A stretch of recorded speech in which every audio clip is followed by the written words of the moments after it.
I'm often asked why we changed so much philosophically in our offensive system. So this presentation is going to be about the evolution of our offense and how we got there. So just kind of a little history lesson here. From 1980, first off, I've always been an option coach, so option's always been a big part of us. But from 1987 to 1997, we were a split-back veer team. From 98 to 2007, we were a flex-bone option team. Part of the reason why we changed is because of personnel. In 1997, 98, I had like a 225-pound running back. And so instead of being like split-back veer where he was a dive back on one time and a pitch on the other, I basically said, well, he's going to be the dive back on a conventional flex-bone offense. And he ended up being a Big Ten player, so it was a good choice. We went flex-bone from 1998 to 2007. In 2007, we were on national television and lost a game in which I felt like the box was really cluttered. It was hard for our quarterback to sort out, what the defense was doing to us. It also was hard for our play calling to sort out. And so I'm like, heck with it. I'm going to spread it out more. We're going to throw the ball more. We're not going to be as much like Georgia Tech, Navy, and those, teams back in the day. So we went to a short pistol, okay? And our footwork really didn't change, and you're going to see a lot of the things we do, we try to adapt our old concepts to the new footwork type things, okay? But we were a short pistol team from 2008 to 2013, and then in 14, we had this big giant quarterback that was 6'4", 240 pounds, and an unbelievable runner, and so we decided to pull him back a little bit more and let him have better opportunities to navigate with some of our run game. Okay, and so we've been the multi-option spread team from 2014 to the current. So why so many changes? We play to the strengths of our athletes. I couldn't say this or emphasize this more. Play to the strengths of your personnel, okay? Particularly at the quarterback position. So this past year, we started 3 different quarterbacks. We didn't have as good of a run game with our quarterbacks. We had better running backs, and so we did some different things to feature our running backs. But in previous years, we might have a big, strong quarterback, or we might have a fast quarterback, or whatever their strengths are. Play to the strengths, particularly of your quarterback. We could look like a different team from a year to year based upon our personnel, but also we try to schematically make week-to-week decisions that kind of throw people some curveballs, okay? We try to install something that is challenging for our opponents to defend. We must maintain an identity of being a physical downhill run team. That's critically important for us. So I think the biggest thing over time that's really gotten worse is offensive line play. Part of it stems from the fact that we don't demand that our offensive line be physical and aggressive and those kind of things, okay? So it's easier to be under center running a flex bone or a split back veer under center physical offensive line team than being a shotgun team, okay? And so our commitment is to make sure that we don't have a bunch of plays that make it easy on our own line to the degree that they don't have to be a strong, powerful, downhill, physical offensive line scheme, okay? And so power read and jet read and those things, they're easy on our own line. They don't have to be all that tough and physical. And so we need to make sure that we have enough plays in our arsenal to keep our offensive line aggressive and physical. And then we are constantly adapting, trying to throw in different wrinkles every week just to basically be, game plan specific to throw people off. Really a big part of who we are, and it's been that way. This is the past 8 years, but I could go back the past 33 years. We've had dynamic quarterbacks that can really run. We've had a dual threat system. You look at the Ravens and Lamar Jackson, or you look even at the finalist this past year in the college football, everybody has a dual threat guy. It's just, LSU's quarterback could run. Clemson's quarterback could run. Oklahoma's quarterback could run. Ohio State's quarterback could run. So I think it's important to study trends. Kansas City won the Super Bowl. Their quarterback can run. The MVP of the league was Lamar Jackson. He can run. And so I think it's important to kind of sort that out. In the last 8 years, the first 7 years, our quarterback led the nation in rushing. So you can see how many rush yards our quarterback had. Now you can look over here and say, well, how well are they passing the ball? It's increased over time to 2016, 3,387 to 2018, 3,509. So we've been a really good pass team. This is the numbers averaged over the course of the last 8 years, and there's really good balance with that, all right?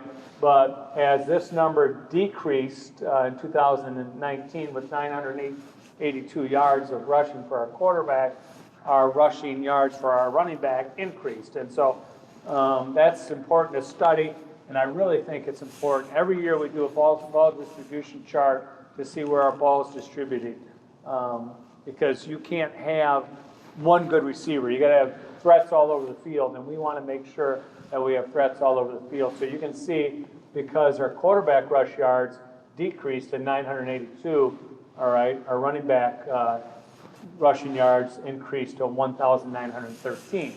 And so do a distribution chart and make sure if you got like a weakness somewhere, you take advantage of that. You're winning the game by 30, make sure that you kind of, make your tendencies such that people that are really studying you can't have, a good understanding of where you're putting the ball. Just going back in history, because a lot of people ask me this, okay, why did you stop running the short pistol, okay? So this is something that from 2012 we put together. We wanted to be a traditional veer option team like Georgia Tech, Navy, but we wanted to be like a spread passing team like Baylor was, and we wanted to be kind of a fast-paced team like Oregon. So we wanted to be like a hybrid of all those teams, okay? And so you're going to see back in the day, and people ask me again, you got more, short pistol stuff, okay? And they ask me all the time. I get emails once a week on why aren't you a short pistol team anymore, okay? And I'll answer that in a second, okay? But you can see where our quarterback was. We put him at 3, and our hand was at 5, and we spread out from being a flex bone team. We moved our slots out 5 yards from the tackle, and it basically forced boxes to be reduced and give us a better chance to be a better play caller, okay? Now you're going to watch this because this is an inside veer play, and you can see here our quarterback just was pivot-based back in. So he's just pivoting off his right foot, all right, and there he's turning and he's meshing, okay? And you can see right now, all right, if the ball's on the 39-yard line, you can see he's basically 3.5 yards away, and there's the mesh, okay? And so now in 2019, you're going to see our quarterbacks basically heels at 5, all right, so we got greater depth. Now the reason I show you that is because people ask, well, how do you mesh these plays, okay? Excuse me. Inside veer is a play that it's a downhill run play, okay? So instead of our quarterback being at 3 yards, like you just saw in 2012, now, all right, our quarterback steps down to meet the ball. So you can see as his foot hits here, his left foot hits here, he's still about 3 yards from the line of scrimmage, okay? The ball's at the, almost the 25.5-yard line. He steps down. You can see he's stepping down. So the adjustment or adaptation is with the quarterback. The burden is on the quarterback we got to adapt his footwork to make the whole thing work, okay? And so this is just an inside veer play just to see, the changes that we've made from just adapting our system, okay? So just so you kind of get an assessment of our philosophy, okay? This is a 2018 playoff game versus Northwest Missouri State. Our quarterback ended up being the Division II Player of the Year this past season. He was hurt for this game, okay? So we want to be a team that can rely on a lot of different players, okay? And this is a perfect assessment, okay? So Travis Russell's a quarterback, all right? He threw 11 passes, completed 6 for 147 yards. Javon Shaw threw for 71 yards. Brett Mooney threw for 69 yards. That's 3 different quarterbacks. But we played a 4th quarterback who was Evan Cummins, who rushed for 34 yards. All right, you see Travis Russell rushed for 80 yards, and then these are our running backs. So all in all, you add them up, we had 360 yards in this game, and it was without our first string quarterback. And people ask me all the time, you know, I mean, are you fearful that your quarterback's going to get hurt? You fear about, you know, anybody getting hurt. You don't want anybody to get hurt. But you got to have the capacity to be adaptable, to use all your personnel, and that's critical for us. One of our topics that we always cover is why option football. I was speaking at a clinic in Orlando, and Urban Meyer had just taken a Florida job, and he spoke about option football, and so I stole the slide from him. But in really simple terms, if you just had a balanced offensive formation, and whether this is a 4-3, you could draw it as a 3-4, you could draw it as a 3-3 stack, whatever defense it is, okay? If you made a line down the middle of the center quarterback, all right, and assuming you're pistoled with the running back, okay? In a conventional offense, okay, the quarterback gets the snap, all right? If he's going to hand it to the running back, all right, you're -2 blockers, okay? So in a conventional offense, if you're turning around and giving the ball to the tailback, all right, there's 5.5 defenders on each side of this. 5.5 doubled is 11, all right? And there's 4.5 blockers because you only have 9 blockers to block, assuming the quarterback is giving the ball to the tailback. He's not a blocker. The tailback can't block for himself, all right? So now all of a sudden, that's the numbers, okay? And basically, you're -1. All right? If it's a double option play, that means you're reading a human being, okay?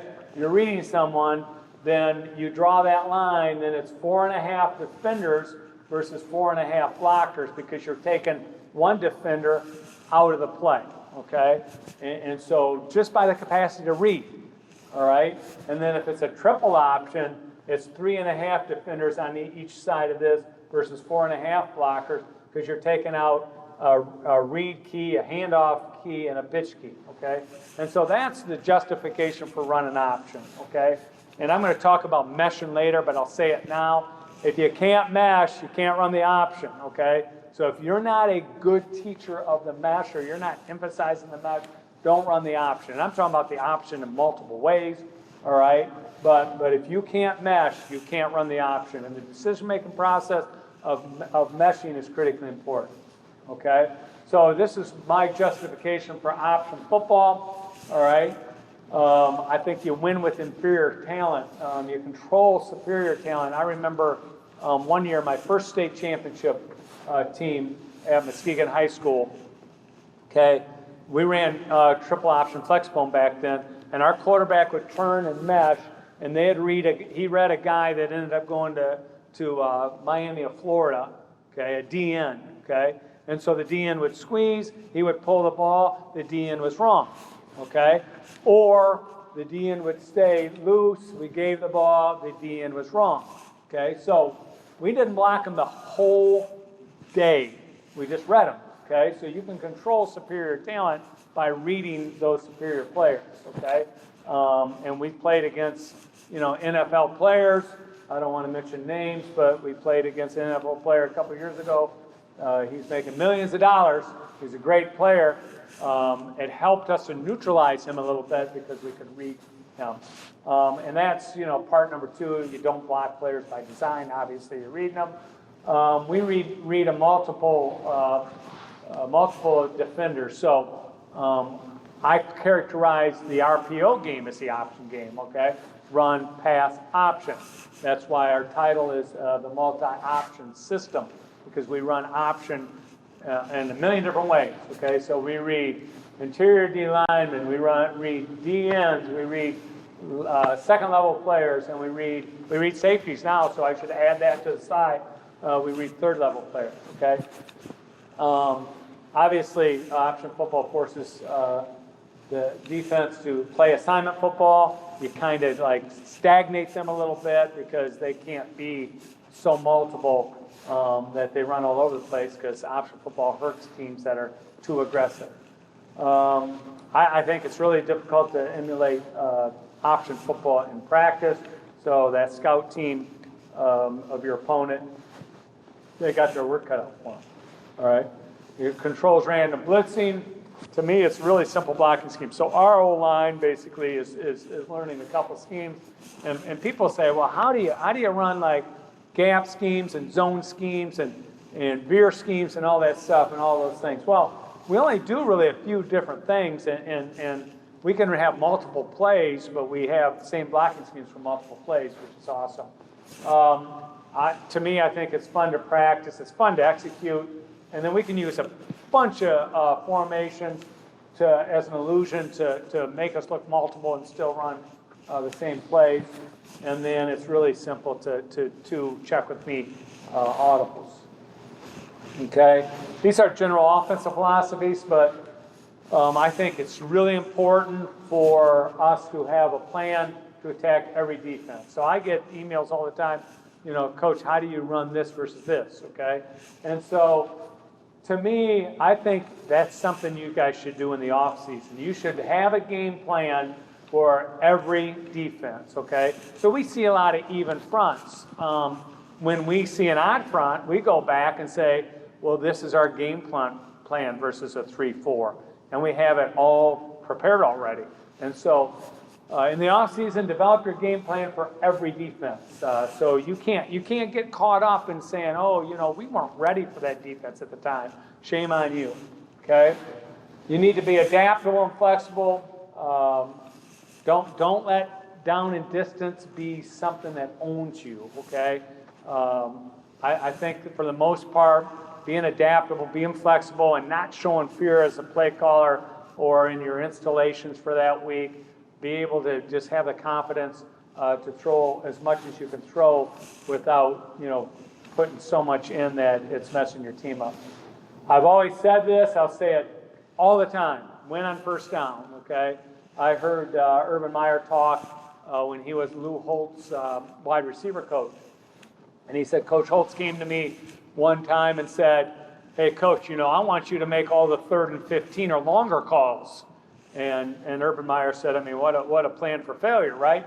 It's 3rd and 15, and he wants me to make the calls. What's the percentage of chances that you're going to be a good 13 and 15, 3rd and 15 play caller? So I always tell my team, if we're 3rd and long, I'm really set up to punt the ball, okay? Because I don't want to put too much pressure on our team and my quarterback to make a play, okay?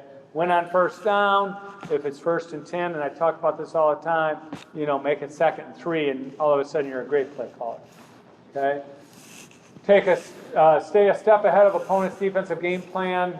Selection and construction of the system is based on take what the defense gives us, okay?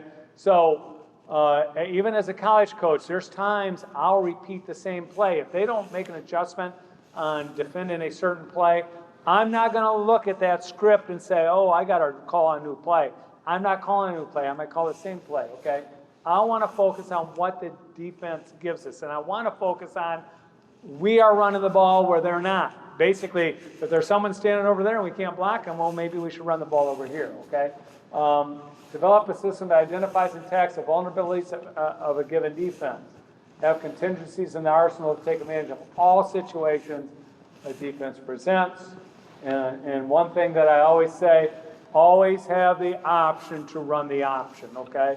So reading people, it only requires the capacity for a quarterback to be in a mesh and read a person. And I know the RPO game's big, all right? It's harder to read second-level guys and third-level guys than it is to be on the first level, okay?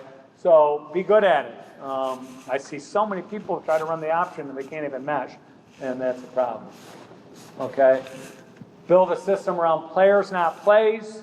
So if you've got a player that can't run a play, people are like, well, they'll come to me and say, hey, coach, I got this quarterback, but he really can't run, then don't run him. Okay? Don't run our system if you don't have a dual threat guy. All right? There are certain little aspects you may install, but this isn't good for just anybody at quarterback. Consistently tweak the system. What we are today is a little different than yesterday, and that's important. We're in the off season now, but what we are in September 3rd is going to be a lot different potentially than what we were last year. And then we want to be a speed and space team. We want to put athletes in open space and let them be playmakers. I say this over and over again. I get to recruit, but I'll take 5'5" playmakers that no Division I guy wants because they're too short, and we'll take them and make them stars. Okay? So the whole concept of where the running back has become a pretty big force for us, okay? So we are a sidecar team now, okay? So basically, if our quarterback's behind the center, all right, his heels are at 5, and the running back is going to be to the right or to the left of him, even with him, okay? And people ask, well, why is it that way now, okay? And the biggest reason that we're that way is because prior to that time, there was times we'd be pistoled, okay? And then there was times we'd be sidecar, and if we were pistoled at some times and then sidecar at some times, we got a little bit different read from the end. So they could play us two different ways based upon our formation. And so we decided we're not going to give any tendencies away formationally, and we're going to be sidecarred always. And so our footwork by our quarterback and the running back has to be the part that makes it adaptive to make it challenging for the defense, okay? And so what I want to go through here on the sidecar deal is just what we get from a DN standpoint. So DNs will play us 4 different ways, okay? One is a wrong arm where they're squeezed and they think it's trap. And so when our tackle veer releases or inside releases, they'll squeeze across and wrong arm expecting a guard to trap them or be a dive player on triple option. We'll get a squeeze and chase where they'll squeeze, all right, and then on a power replay, for instance, and it's a give, they'll squeeze and then they'll chase, okay? We get sometimes where people just play for width, all right, so they're going to widen first, all right, and then try to, if the quarterback pulls on power read, try to chase inside. And the fourth and most prevailing one is a mesh charge, which previous, when we weren't good at power read, mesh charge was productive, but it no longer is productive in our opinion, okay? So those 4 things we get as sidecar. Now the beauty of our system is our back is sidecarred and we're running jet read, we're running play action pass, we're running counter, we're running zone read, we're running inside veer, we're running quarterback run plays. So, it all fits together like a puzzle. So you're going to see as time progresses in this system presentations, you're going to see it all fits together with the back being sidecar, but the back has to make accommodations with his footwork, okay? So here I'm just going to show you some just DN. So I'm going to go to the other copy quick here. All right, so there's the DN, all right? You can watch here our tackle inside releases, and here's the wrong arm, okay? And so that's one technique we'll get from ends. And I always tell my quarterbacks, they're only going to do it a couple different ways. You should be able to know as the game, after a couple plays, what that end's going to do. Okay, here's the second one. We're going to look at this guy here, the end. Okay, you can see he squeezes and chases, okay? And he was a really good football player, but here he is here as our tackle inside releases. He squeezes and then flattens out and chases, okay? Here's a third one. We're going to look at him, all right? And he's going to just stay wide, and then he's going to come back in if our quarterback pulls it, all right? I'll go to the other. Oh, I don't have another copy of that, so I'll play that one again, all right? So here's the end. He just pops out and then squeezes back in and chases that way. And then the fourth one here is the mesh charge, all right? You can see this guy's coming right up here, trying to mesh charge and hit our quarterback, all right? And so when I get to the power read presentation, I'll show you the adaptation we have used to beat that strategy. Okay, here it is again. All right, he's up the field, mesh charge. All right, so here's other reasons for sidecar. We want to be able to run any play at any time, okay? And so I remember Ohio State, they would line up in the pistol, and then they would shift really quick to be sidecar to run power read and those kind of things, okay? First off, we want to use motion from our slots, so for us to shift our running back doesn't work, okay? Because we're motioning slots about 80% of the time, or somebody about 80% of the time. Okay, so that doesn't work for us, all right? And the other thing is, again, it'll tip people off as far as, you know, if you're pistoled, oh, I'm a downhill team, oh, I'm sidecarred, I'm a side-to-side team. And we don't want to tip that down, and we want to be, we don't want to tip that off, and we want to be a downhill team and horizontal team, both while we use the same formation.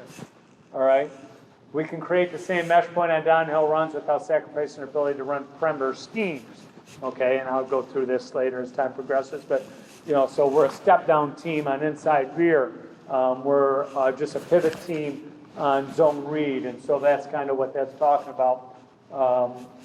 And then the last thing here on that topic, we are in good position to get our running back out. If we're running jet motion and those kind of things, our running back can be a receiver threat as well. Whereas if he's pistol, it's harder to get them to be receivers. All right. One of the other things that prompted our move is we had a big quarterback. All right. So he was more equipped to be like, he was 6'4", 240 pounds. He was more equipped to be like a power runner, like the vein of Cam Newton. So we copied a lot of what Auburn did with Cam Newton in college. He wasn't a shifty guy, but he was a fullback playing quarterback. All right. And then since our changes, we've developed into one of the most effective quarterback run packages in the country. So I put him up there. Just he won 2 Harlan Hill trophies, but he was a leading rusher in the history of college football. He rushed for 5,950 yards in his career. So 5,950 is the most quarterback yards, rushing yards in the history of football at any level. All right. So other things, just quickly, that I want to discuss. People ask me this all the time, why do you snap with 2 hands? So the answer is, in 2008, when we shifted to the short pistol, okay, our quarterback literally stood with his toes at 3, and our center was so close it couldn't be a one-handed snap because our quarterback couldn't handle it. So we wanted to just have like a nice little soft snap, okay? So we used 2 hands. And since, it's always been just something that makes sense. So I say this at clinics, if I walked up to the free throw line, I could take the ball, I'm left-handed, I could take the ball and I could balance the ball, you know, on my hand and shoot a free throw. Nobody does it though, they use what's called a guide hand. All right, so we've used the 2-handed snap. It basically, even pressure from both hands, okay? So even pressure means that like both hands are flipping, all right? And the ball should gently rotate as the center flips his wrist and sends the ball back to the quarterback. I got video on it so you guys can see it. But the ball is rotated with the laces facing right for a right-handed quarterback. So the right-handed quarterback, the ball's turned a quarter turn with the laces to the right. For the left-handed quarterback, quarter turn before you snap it, okay? And then it's so simple that we have 4 centers snapping in any team period, any given team period. Like, we got a lot of people snapping it. I've seen high school teams in the past, and I've been to clinics where guys say, man, I had one center, and all of a sudden he got hurt, and we couldn't even snap the ball. I know, all right?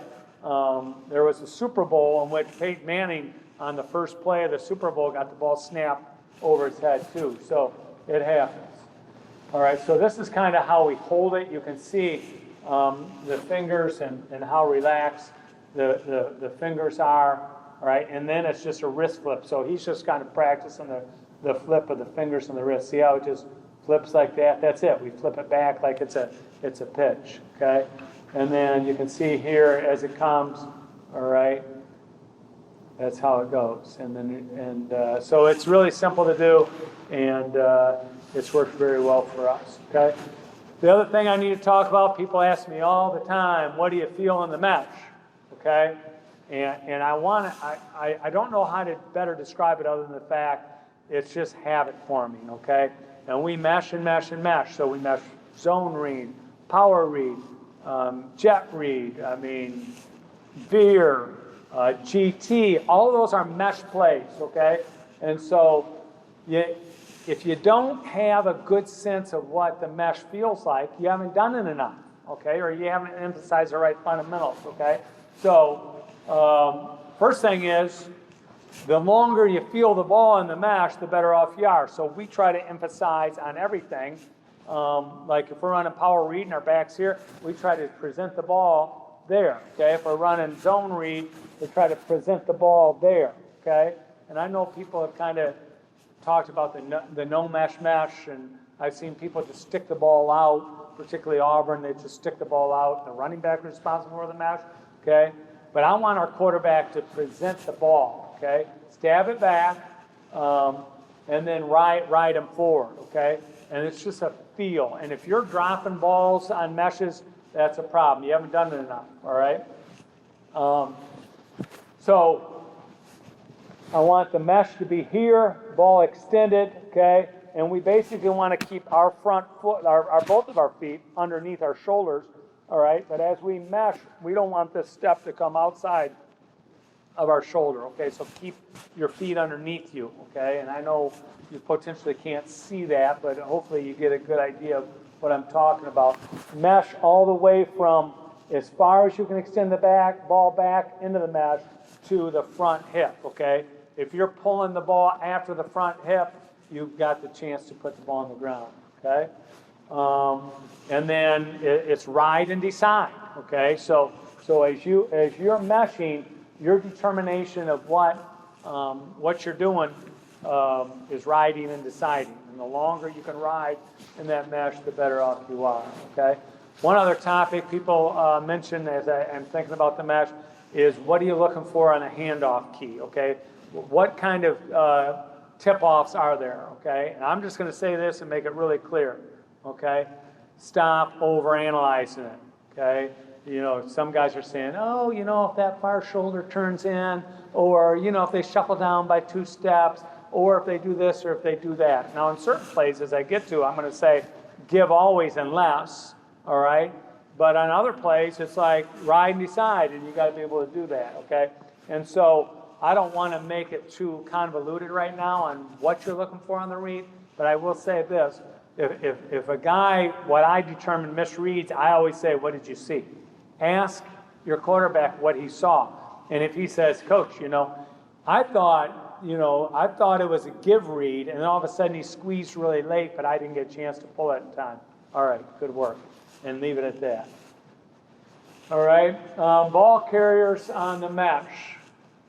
I call it a soft fold, so don't squeeze on the ball, okay? But he's responsible for his track. He's got to have discipline in his track, all right? And he needs to know that he's creating the mesh for the quarterback because the quarterback's now looking at him, so he needs to be disciplined in his track. If you're not coaching tracks hard, you're not going to be able to effectively mesh, okay? And it's got to be very strictly disciplined meshes, okay? Maintain a pocket, firm enough to secure the ball, but loose enough the quarterback can pull the ball, and that's basically what I call a soft fold. Do not deviate from the track until you fully clear the mesh. That's a really important topic. So clearing the mesh means you can't bounce out of your track, all right, until the mesh is cleared, because then there's going to be separation between where the quarterback stands, where the ball is, and where the running back tracks to, okay? And then if you do not get the ball, then track away from the handoff key.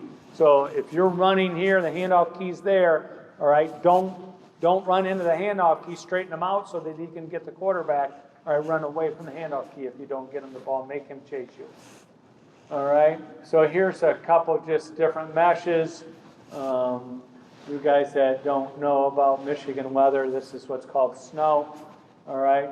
You can see the mesh is really easy here. Look at him as he turns, all right, he gets the ball back, all right, his front foot is a little bit too wide. I'd rather have that be under his armpit, but you can see how relaxed it is. That was an RPO game situation, but you can see the mesh. I'll go to the other copy. All right, ball's back. You can see his eyes are on the handoff key, and he's just riding and deciding. Give read, okay? Now, it would be the same thing with RPOs. It's riding and deciding.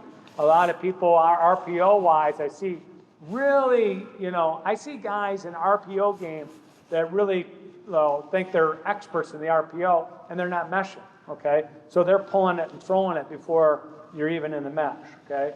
I want to ride and decide even in the RPO game, okay? One of the other things everyone asks me, and I think it's really important, is how do you do all the motion, okay? All right, so all of our motions start up at full speed. It's incredibly important for us to be able to measure what full speed is, and it's got to give our quarterback consistent timing, because I don't care if he's waving, I don't care if he's footing, I don't care if he touches his hip, whatever it is to instigate the movement of the slot, he's got to be consistent, and he needs to know the speed of the slots are such that he is consistent, all right? Quarterback's responsible for sending all motion except for triple option plays. I don't want, you've seen, the great flex bone teams, like you can see the slots moving really late and really fast. That's what I want for triple option. I want them to be moving late, moving fast, and able to get to a great pitch position, okay? And that's the responsibility of the slot in that circumstance, not the quarterback, all right? Every jet motion should be timed as if the jet back was getting the ball regardless of the play. So I want them basically, from maybe the far tackle to maybe the B gap, okay? Too close is bad, all right? Too far away is bad. So all that jet motion has to be like, so that the timing of it, even if it's not a jet play, but the timing of it is such that he's getting the ball in jet, okay? The motion back will change its depth based on the play, all right? So, that's part of one of the things we talk about is stay in your lane. So, you might be, and you might be crossing from left to right, and H might be blocking from right to left, and so you need to know what the play is, which will kind of assert where your depth is, okay? And that allows us to do multiple schemes, all right? The motion stops at different spots on different plays, and each perimeter player must understand where he should stop for each play, okay? Meaning that we might go motion and run across a formation, and then that guy might run basically a shallow route back across the field like a mesh concept. So you need to know where your motion should stop in those circumstances. All right, so here's an example. On this play, you can see the jet motion is tight to the quarterback because the H is coming back this way, the running back's coming back this way. So people are like, dang, how do you guys not run into each other? Okay, and you can see how precise that is. All right, and you just got to be able to do it. A lot of people are afraid to do it. Okay, and so it's important. Our running back right here, this is a walk in the park for us, but people are like, dang, I'm nervous about that. Okay, and so those are all really adjustments to the evolution of our system. We use a lot of personnel grouping, a lot of formation, manipulations, and movement. Okay, and I'll say this, and I'll probably say it again later, but a lot of people that are no huddle like we are and fast paced like we are, They don't want to use motion because they think it slows them down. And to me, motion's our greatest ally. It really helps us in being better play callers and having better schemes.